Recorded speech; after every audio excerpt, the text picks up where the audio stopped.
The rain fell in steady sheets across a dimly lit stretch of highway. A luxury SUV idled on the shoulder, its hazard lights blinking through the mist. A woman in a black evening dress stood silently beside it, soaked, stranded, and watching as car after car passed her by without slowing. Then, a beat-up sedan pulled over. Out stepped a man in jeans and a faded work shirt, nothing fancy, just steady hands and a quiet sense of purpose. He didn't ask questions. He didn't offer pity. He just knelt beside her car in the rain, tools in hand, and got to work. He thought he was just helping a stranger. He had no idea she would change his life. Before we begin, tell us in the comments, have you ever helped someone without expecting anything back? And make sure to hit subscribe, because some stories remind us that one small act of kindness can lead to something incredible. Let's begin. It was the kind of rain that made you question every decision you'd made that day, like the universe was trying to send a message by soaking you through your shoes. I was already 30 minutes late leaving work. My back ached from sitting too long, the radio was mumbling about interest rates, and the gas station coffee in my cup holder tasted more like regret than caffeine. Honestly, all I wanted was to get home, kick off my wet shoes, and heat up the leftover curry in the fridge before my sister Maria claimed it. I was 3 exits from the apartment when I saw her. At first, she looked like a hazard, some shape moving through the storm, crouched low beside a car with its hazard lights blinking behind a curtain of rain. But the closer I got, the clearer it became. A woman in a soaked business suit, struggling with a flat tire and a jack she clearly didn't know how to use. Other cars passed her like she wasn't even there. For a second, I almost did the same. But I didn't. I pulled over. Flicked on my hazard lights. Grabbed the flashlight from my glove box. And jogged toward her through the downpour. She stood up fast when she saw me, startled, defensive. Her hair was dripping, her mascara running, but her eyes were focused. Like she was used to being in control, and hated that tonight had slipped through her fingers. "You all right?" I called out over the rain. "I've got it," she replied, a little too sharply. I smiled. "Doesn't look like it." There was a pause. She stared at me, weighing whether or not to trust me. Then, with a breath, she stepped aside. That's how it started. I crouched by her car, slid the jack into place, cracked the lugs, and swapped out the tire like I'd done a dozen times before, for coworkers in parking lots, neighbors, strangers in gas stations. We barely spoke.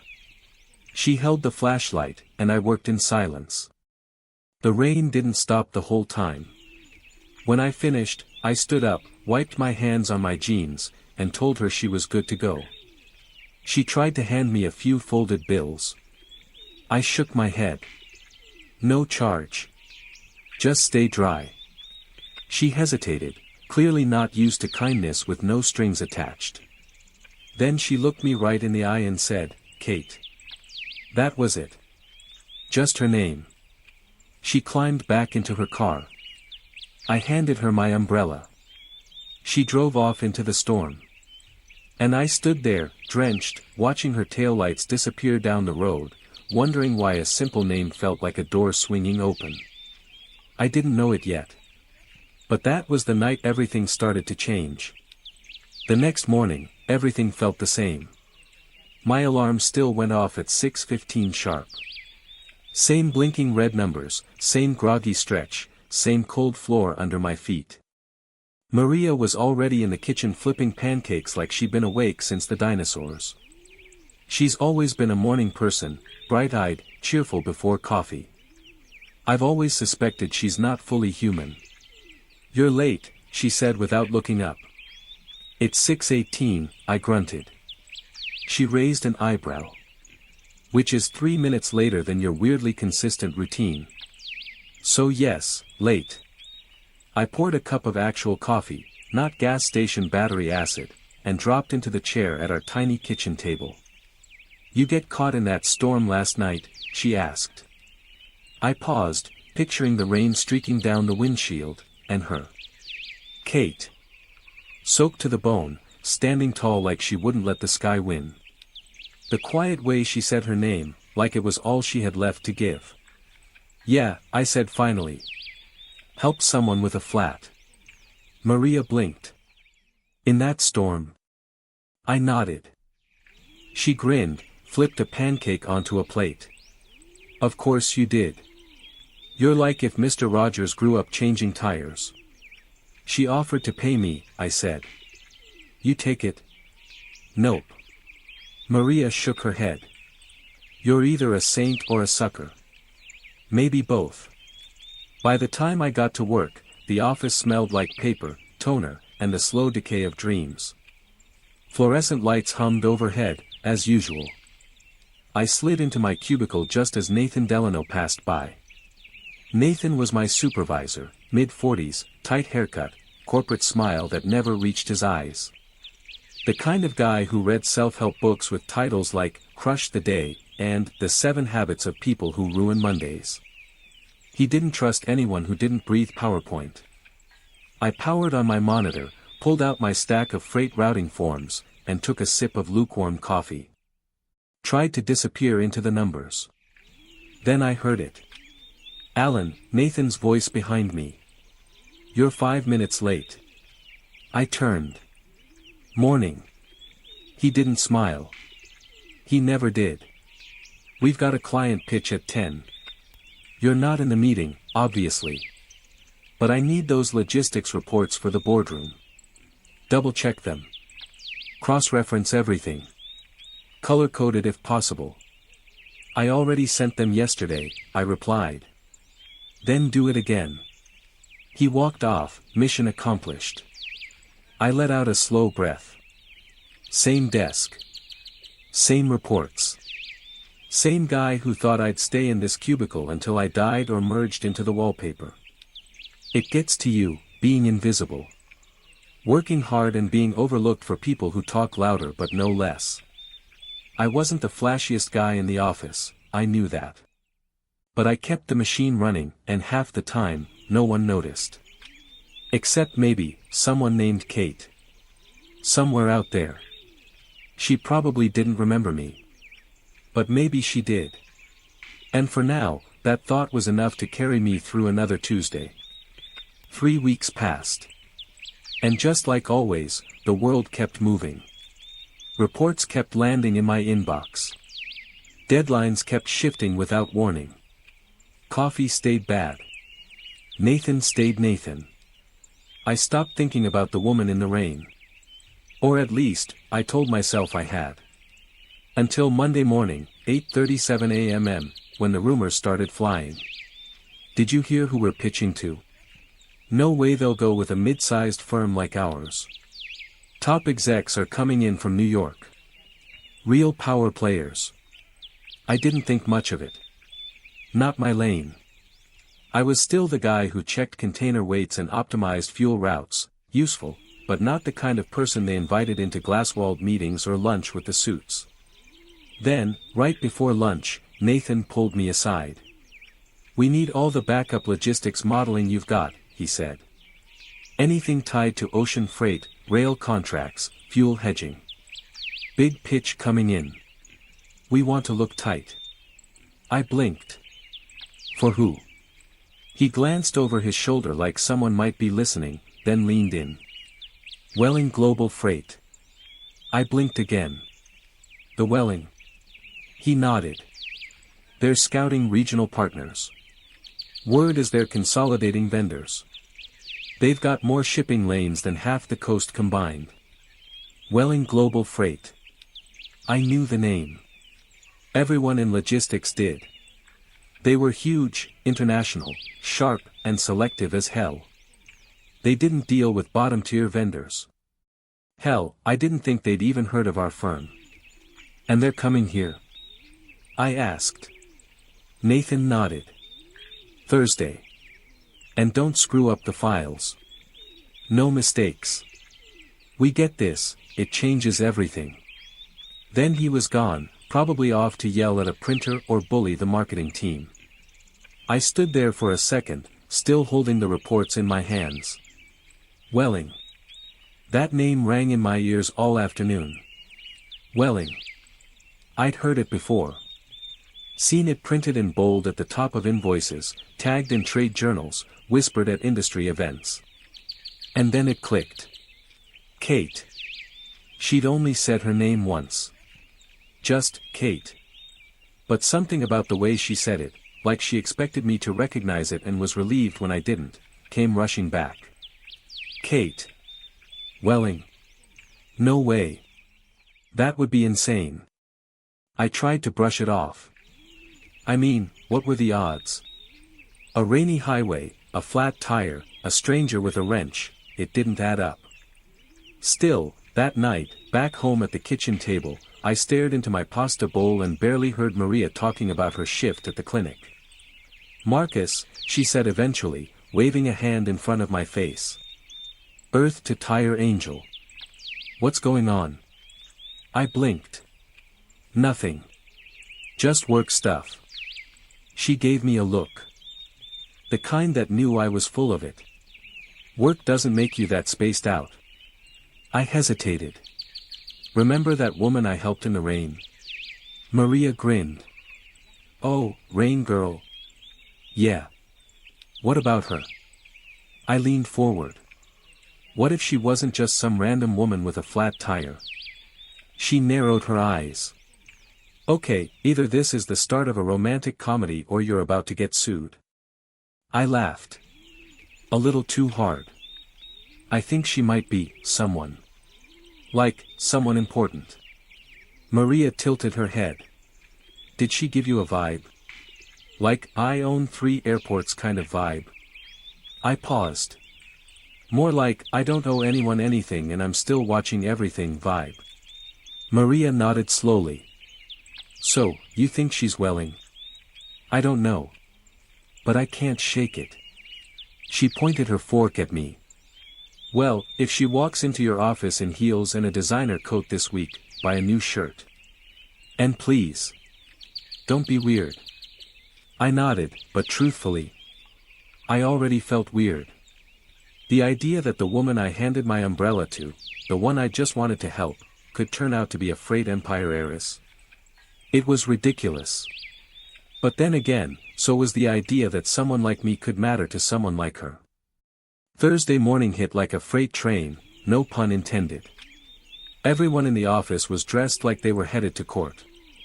The conference room smelled like stress and lemon polish. Someone brought in a fresh tray of pastries, but no one touched them. That's how you know it's serious. I wasn't supposed to be in the room. Nathan made that clear. Your support, Alan. Quiet support. Don't loiter. Don't wave. So I did what I always did, stayed out of the way and made sure the back end was bulletproof.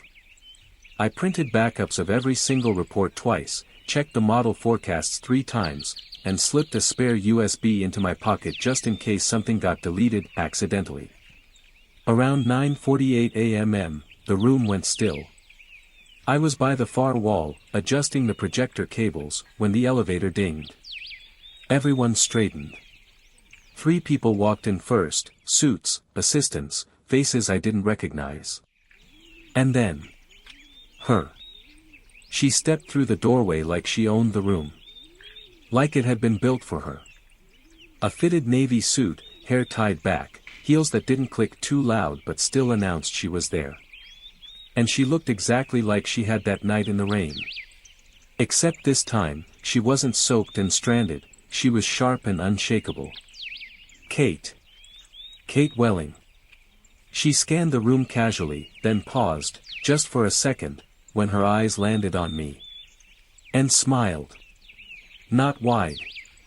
Not obvious. Just a slight, familiar curve that said, yes. I remember you.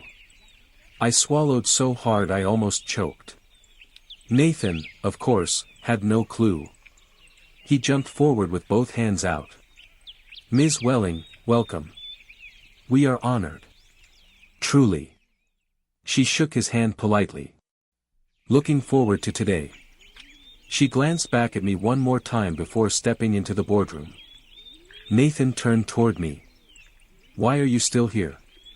I was just, connecting the projector. Well, it's connected. Go. I nodded, heart hammering, and left the room. But I didn't go far. I ducked into the copy room across the hall, where I could still see through the glass wall. I watched as Kate sat down at the head of the table, flipping through the proposal binder like it was her breakfast menu. The room was quiet, still. Everyone was waiting to see how she'd react to the pitch. It was surreal. The woman I'd helped on the side of the highway, who looked like she'd lost her whole world that night, was now commanding an entire room of men twice her age, and doing it without raising her voice. She didn't need to. She had presence. The kind that filled a space without trying. At one point, she leaned back in her chair and asked a question.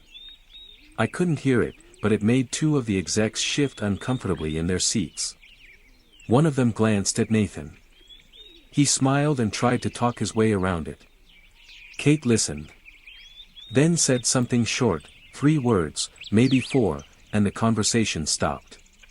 She flipped the page. No expression. Total control. And all I could think was, how the hell did I ever think she needed my help? The meeting went on for nearly an hour. When it ended, I figured that was it. She'd head back to New York, maybe send a polite, no thanks, and I'd go back to my desk and pretend it never happened. But 5 minutes later, Nathan stormed out of the boardroom like someone had slapped him with a calendar. Marcus, he barked. I stood up fast. Yeah. Ms. Welling wants to speak with you. Privately. My brain stuttered. What? She asked for you by name, he said, eyes narrowing. Did you meet her before or something? I opened my mouth. Closed it. Not really. Nathan didn't press. He just gestured toward the hallway. She's in the small lounge. Don't screw this up. When I stepped into the lounge, she was standing by the window, looking out at the skyline. The room was quiet, the kind of quiet that makes your heartbeat feel louder than it should. She didn't turn. Just said, you didn't take the money. I blinked. Sorry. She faced me. Same steady eyes. Same calm voice. That night. On the highway. You didn't take the cash. You gave me your umbrella and disappeared. I scratched the back of my neck. I wasn't trying to be noble or anything. I just figured, you looked like you'd had a day. She nodded. I had. One of the worst, actually. I didn't say anything. Felt like it wasn't my place to ask. She took a step closer. No one else stopped, Marcus. The way she said my name sent a jolt through me. You didn't know who I was. You didn't ask for anything. And you didn't expect a thank you. I wasn't looking for one, I said softly. That's why it mattered. Silence stretched for a moment. Then she smiled again. That same quiet, almost private smile. I just wanted to say thank you. In person. Properly. I nodded. You're welcome. She glanced at the doorway, then back to me. I may be requesting you for something. Soon. And then she walked past me, heels whispering against the tile. I stood there in that empty lounge, still damp from the weight of her presence, replaying every second in my head. Somewhere out there, the woman from the rain had turned into the woman in the boardroom. And for some reason, she remembered me. I thought maybe she'd forget. That our conversation in the lounge was a quiet nod between two strangers who shared a rainy night and would now return to their respective worlds. She was empire level. I was mid-level. It didn't make sense for our paths to cross again. But 2 days later, my name showed up in a company-wide memo, next to hers. I was sitting at my desk, half reading an email, when the subject line pinged in. Client Liaison, Welling Freight Partnership. I almost skimmed past it. We got tons of these, appointments, announcements, title changes that didn't mean much to anyone outside of HR. But then I saw it. Effective immediately, Marcus Allen has been designated as the liaison for Welling Global Freight, per direct client request. I blinked. Then I read it again. And again. The word liaison stuck in my throat like peanut butter. This wasn't support staff. This wasn't another spreadsheet request or route correction. This was front-facing. Decision-making. And it was her request. A minute later, Nathan came storming out of his office with the printout in his hand. "Did you see this?" he snapped. I nodded, still in a fog. "Just now. She specifically asked for you." "I guess so." He stared at me like I'd just announced I could fly. "You didn't even speak in the pitch meeting." "You weren't in the pitch meeting." I didn't know what to say. Part of me wanted to explain, to tell him about the rain, the flat tire, the fact that she had mascara running down her cheeks and fire in her spine. That before she was a CEO, she was just a woman trying not to fall apart on the side of the highway. But I didn't. I just said, "She remembered me." Nathan stared at me for a long beat. "Don't screw it up." Then he turned and walked away. Later that afternoon, I got a call from Welling Global's corporate office. The woman on the other end had a voice like marble floors and airtight contracts. "Ms. Welling would like to have you briefed and integrated into the joint planning team. You'll be working on-site with her strategy group starting next week. Travel and lodging arrangements will be provided." I stammered through a yes. She thanked me and hung up before I could ask where on-site even was. I just sat there, phone still in my hand, trying to process what had just happened. It wasn't just a thank you anymore. It was a door. And somehow, Kate Welling, the woman I'd met in the rain, had opened it. That night at home, Maria stared at me across the kitchen table like I'd grown an extra head. "You're moving to their headquarters?" she asked, mid-bite. "Just for a few weeks. Maybe more. Depends on how the project goes." She grinned. "You helped someone with a tire, and now you're in bed with the shipping queen." I groaned. "It's not like that." "It will be," she said, pointing her fork at me. "You've got slow burn CEO romance written all over your face." I laughed, but only halfway. Because part of me was still stuck in disbelief. This kind of thing didn't happen to guys like me. I was the reliable one, the steady one. The one who made sure the details didn't get missed, but never got invited to the table. And now, I was walking in through the front door. All because I stopped in the rain and handed someone my umbrella. Welling Global's main office wasn't a building. It was a statement. Glass, steel, marble, the kind of place where the windows stretched 2 stories high and the security guards wore suits that probably cost more than my entire wardrobe. I remember standing in the lobby my first day, feeling like I'd accidentally wandered into a movie set. Everyone moved with purpose. Everyone looked like they belonged. I wasn't so sure I did. The assistant at the front desk handed me a badge with my name already printed on it. "Welcome, Mr. Allen. You'll be on the 14th floor, Strategy Division." She said it like it was no big deal. Like people with titles like Strategy Division weren't usually 10 rungs above someone like me. I rode the elevator up in silence, rehearsing things I might say to sound like I wasn't completely overwhelmed. When the doors opened, Kate was already there. Waiting. She didn't smile like she had before. Today, she was in CEO mode, tailored charcoal gray suit, hair pinned up, heels clicking softly against the floor as she stepped forward. "Marcus," she said, nodding once. "Glad you made it." "Thanks for having me," I replied, trying not to sound like I was holding my breath. She walked me down a hallway of glass offices and sleek wooden accents. "You'll be working with the integration team, strategy, logistics, systems. We've already briefed them on your background. Are they okay with that?" I asked, half joking. She looked over her shoulder at me. They will be. I asked for you. The next few days were a blur of conference calls, contract overviews, and spreadsheets so detailed they had footnotes for the footnotes. The people were sharp, fast, intimidating. And yet, every time I felt myself fading into the background, Kate would check in. Quick glances in meetings. A comment during lunch.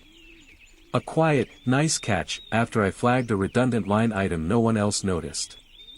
It didn't feel like flattery. It felt like trust. And that scared the hell out of me. By Friday, I was drowning in imposter syndrome. These people had MBAs, decades of experience, polished vocabularies, resumes that looked like they'd been curated by museum professionals. I had a community college degree, a solid work ethic, and a rainstorm in my rearview mirror. That afternoon, Kate called me into her office. I walked in, heart thudding in my chest like I'd stolen something. She gestured to a chair and sat across from me, resting her elbows on the desk. "How's the adjustment?" "It's fast." She nodded. "Good." I blinked. "Good." She leaned back. "You think too much, Marcus. That's not a bad thing. But it slows you down when it comes to trusting your gut." I stared at her, unsure whether I was being complimented or corrected. Then she said, "There's a reason I brought you here. And it's not just because you fixed a flat tire." I didn't move. Didn't speak. She continued, "You didn't ask questions that night. You didn't expect anything. And now that you are getting something, position, access, recognition, you're second-guessing it." I felt heat rise in my face. "I just don't want to screw it up." Kate tilted her head, her expression softening just slightly. "Then don't." I left her office with more questions than answers. Was I being tested? Elevated? Protected? The next day, I got my answer, or at least, the start of one. An email hit my inbox. Subject, Permanent Transfer Request. Marcus Allen has been recommended for full-time placement within Welling Global Freight Strategic Development Department, pending internal approval. My hands froze over the keyboard. Full-time. Not temporary. Not on loan. They wanted to keep me. I stared at the screen for a long time, unsure whether I was supposed to be proud or terrified. Later that night, I called Maria. "You're what now?" she practically shouted into the phone. "They're offering me a permanent role. Strategy." Kate approved it. "Marcus," she said, her voice dropping to a near whisper. "You realize what this means, right?" "I think so." "You think so?" I leaned against the kitchen counter of my temporary apartment and exhaled slowly. "It means," the door she opened. "She's not closing it." I didn't reply to the email right away. I needed time to think. Not because I didn't want it. But because a small part of me still didn't believe I deserved it. And that, I was starting to realize, was the very thing holding me back. You ever walk into a room and feel like everyone already decided what you're capable of? That was my first Monday as a full-time member of Welling Global Strategy Division. It didn't matter that Kate had approved the transfer. It didn't matter that I'd been busting my tail for weeks proving I could hang with the big dogs. Some people still looked at me like I had mud on my shoes. I could feel it the moment I stepped into the glass-walled meeting room. The way a few of them didn't bother to look up from their phones. The way others gave me tight, polite nods, the kind that say, "We'll tolerate you until someone more qualified comes along." I didn't blame them. I wasn't flashy. I didn't throw around buzzwords or take credit for other people's work. I just tried to see the full picture, keep things moving, and leave everything a little more organized than I found it. Which, in a room full of legacy hires and polished pedigrees, didn't exactly make me a rock star. Kate wasn't in the first few meetings that week. She'd flown to Belgium for a trade negotiation. I kept my head down, did the work, contributed when I could. On Wednesday, we had a strategy review on a new Pacific route realignment. The lead planner, a guy named Vikas, walked us through a gorgeous PowerPoint presentation filled with maps, color-coded projections, fuel efficiency charts, the works. I sat quietly, flipping through the numbers. Something didn't sit right. Halfway through his presentation, I raised my hand. Sorry, but, slide 7. You've got the New Zealand to L run listed at 16 days. Doesn't that lane usually run at 12? He blinked. It depends on the carrier. Sure, I said. But we're using our in-house Asia-Pacific network for that route.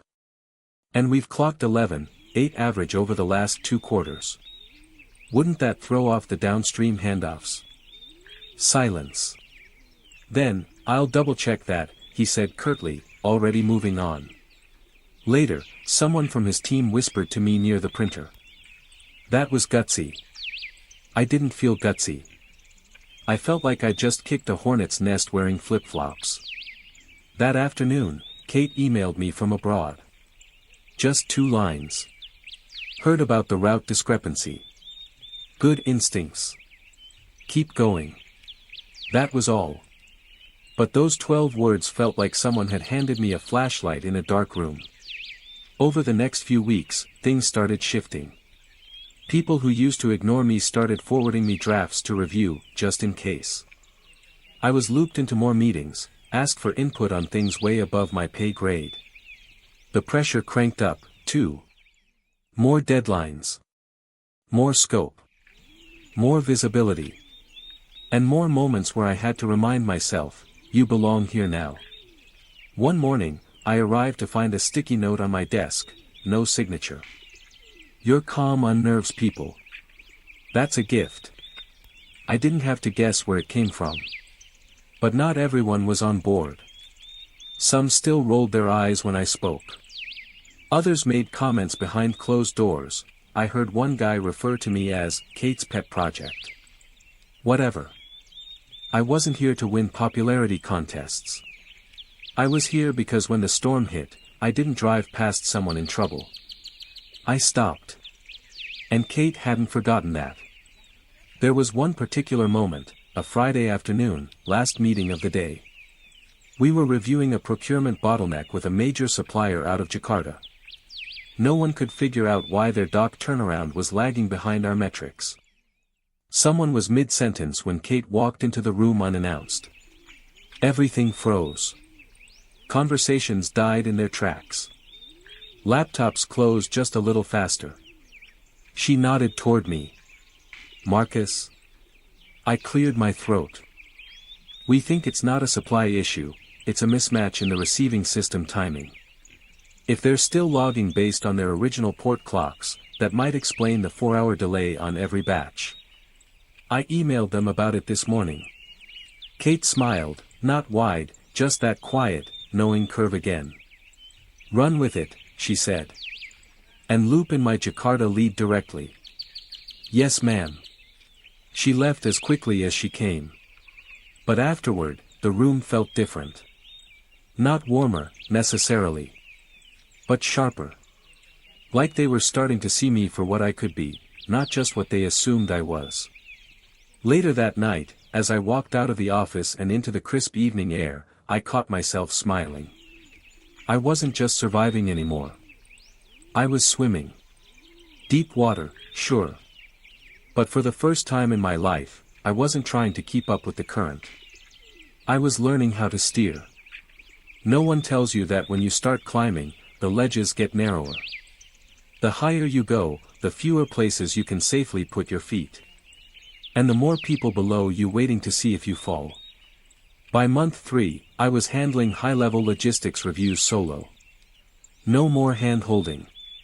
No more looping in someone else for approval. It was exhilarating. It was terrifying. And it was bound to go sideways. It started with a routine update, just a standard route shift in our Singapore port transfer system. One supplier, 3 transfer legs, tight turnaround window. I'd handled similar setups before, no problem. But this time, I missed a detail. A small one. One of the sub-vendors had recently switched to a new barcoding protocol. That single change threw off the automated tracking sequence. Containers were misrouted. One entire shipment, thousands of units of medical equipment, got hung up in port for 4 days. By the time we caught it, the delay had rippled downstream to 3 clients across 2 continents. The damage? High 6 figures. I found out on a Tuesday morning. Kate was in New York for a keynote. I was left staring at a logistics error report the size of a novel, hands frozen over the keyboard. It felt like my chest caved in. I didn't try to blame anyone. I didn't spin it. I just walked straight into the meeting room and laid it out, detail by detail. This was my call, I told the team. My oversight. No excuse. The silence was thick. Someone actually muttered, "Well, that's that." The meeting ended early. No one said anything to me on the way out. I didn't go home that night. I stayed in the office, combing through every document, trying to see where I went wrong. Where I should have caught it. Sometime around 11 p.m., I heard the elevator ding. I looked up, and there she was. Kate. She walked in quietly, heels soft on the floor. Her coat was still on, her hair slightly damp from the night air. She stood by the doorway, watching me. "I heard," she said. I swallowed. Yeah. I figured. I expected anger. Disappointment. Maybe even an offer to clean out my desk. What I didn't expect was what came next. Kate pulled out a chair. Sat across from me. And said, "Tell me what happened." I did. I walked her through every step, every overlooked flag, every assumption I'd made. I didn't dress it up. I didn't beg for forgiveness. I just told the truth. When I finished, she sat there for a moment. Then leaned back and folded her arms. "Do you know what most people do when they screw up? Blame someone else." I offered. She nodded. Or they hide it. Or spin it until no one can tell what happened. You did none of that. I didn't say anything. She studied me. "You know why I brought you in?" I shrugged. "Because I gave you my umbrella." Kate smiled, a small, tired thing. "No," she said. "Because when someone's drowning, you don't look for the guy with the best resume. You look for the one who jumps in without hesitating. You were already that guy. I just gave you a bigger pool." I shook my head. "I cost the company $500,000. "No," she said firmly. "You made a mistake. A fixable one. What costs us more, in the long run, is arrogance. Dishonesty.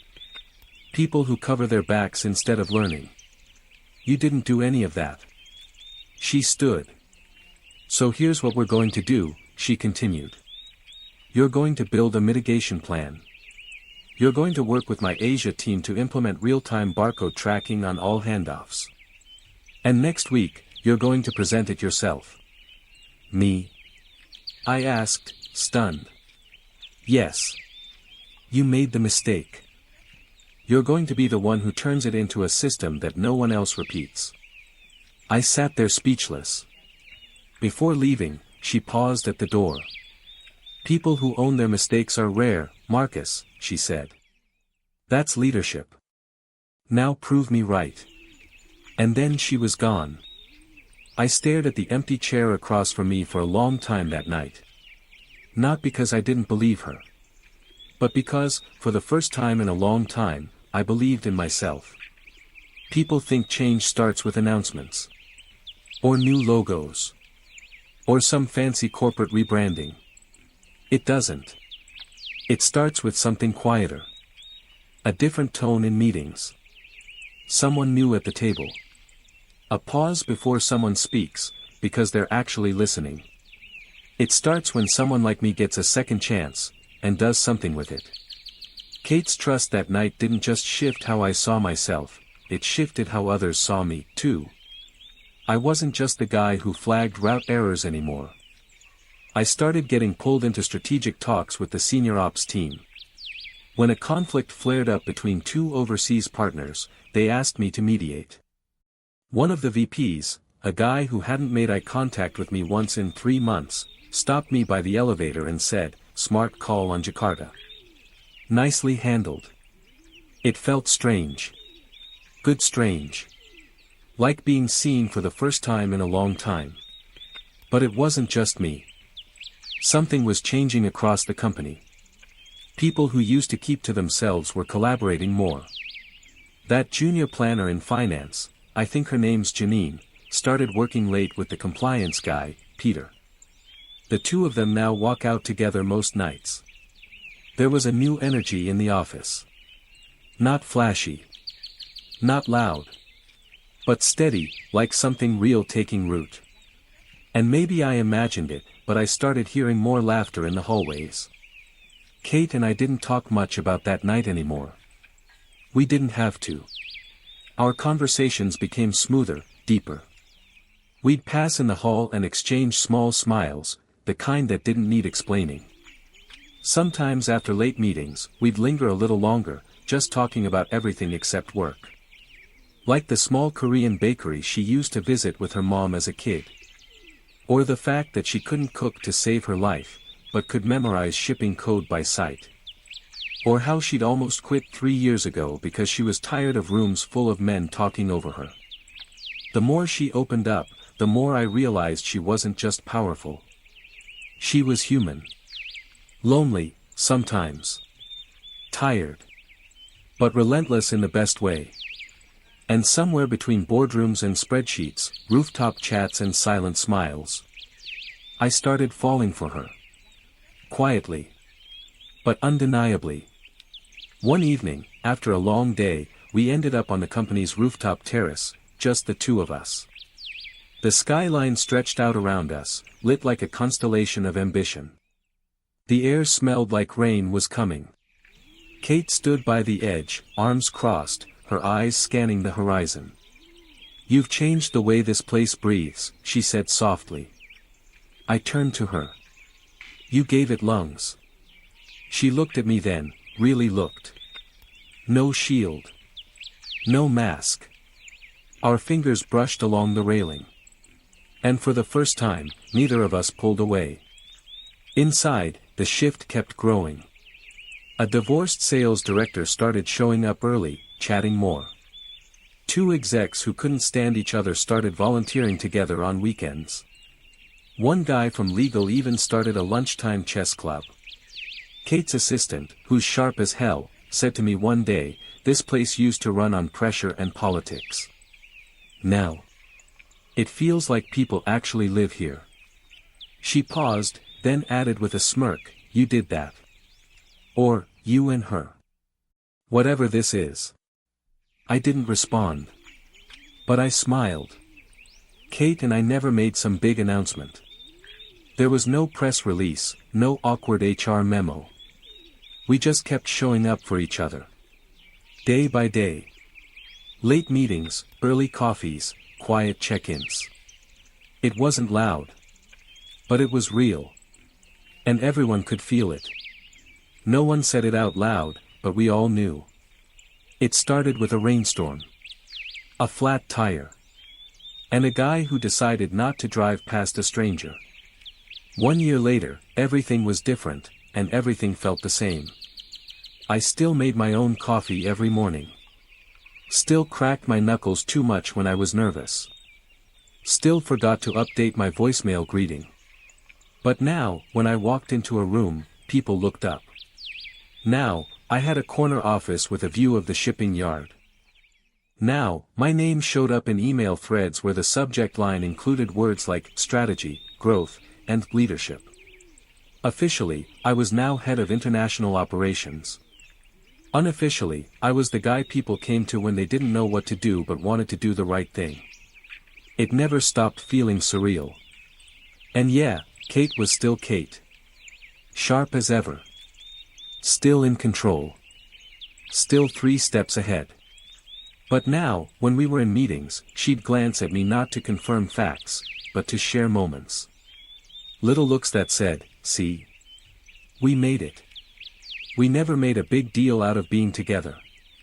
We didn't have to. Some days we drove in separately. Some days I walked to work early and left notes on her desk, stupid ones, with inside jokes and doodles in the margins. Some nights she'd crash at my apartment and cook terrible scrambled eggs while I cleaned up her inbox from her phone. We weren't perfect. But we were steady. And steady, it turns out, can be revolutionary. The culture had changed too. It wasn't just me or her. It was everyone. There was laughter in the elevators now. Ideas flowed from interns and assistants, not just VPs. Even Nathan, believe it or not, mellowed out. Last I heard, he was leading a mentorship group for new hires. Swear to God. And the company? Stronger than ever. Not because we chased efficiency. But because we finally valued people. There was one moment I'll never forget. We were hosting a leadership summit, big deal, international crowd. Executives from all over the globe. Cameras. Catering. 1,000 moving parts. Right before the big kickoff, I was walking across the lobby when I saw one of the interns, a kid named Leo, bump into a tray of coffee. It crashed onto the floor in front of a dozen suits. Panic hit his face like a train. He froze, hands twitching like he didn't know whether to run or apologize. I walked over, handed him a napkin, and said, "Hey. Don't worry. We've all been the one on the side of the road." He blinked. Then smiled. And just like that, the tension broke. Later that night, Kate and I stood on the rooftop again, watching the lights blink across the harbor. She reached over and laced her fingers with mine. "Do you ever think about that night?" she asked.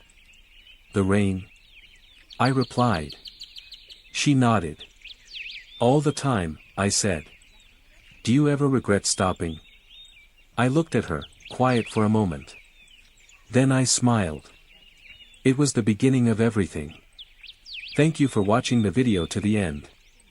If you liked it, please like it, leave a comment below the video, and subscribe so you don't miss more impressive and interesting stories from people's lives.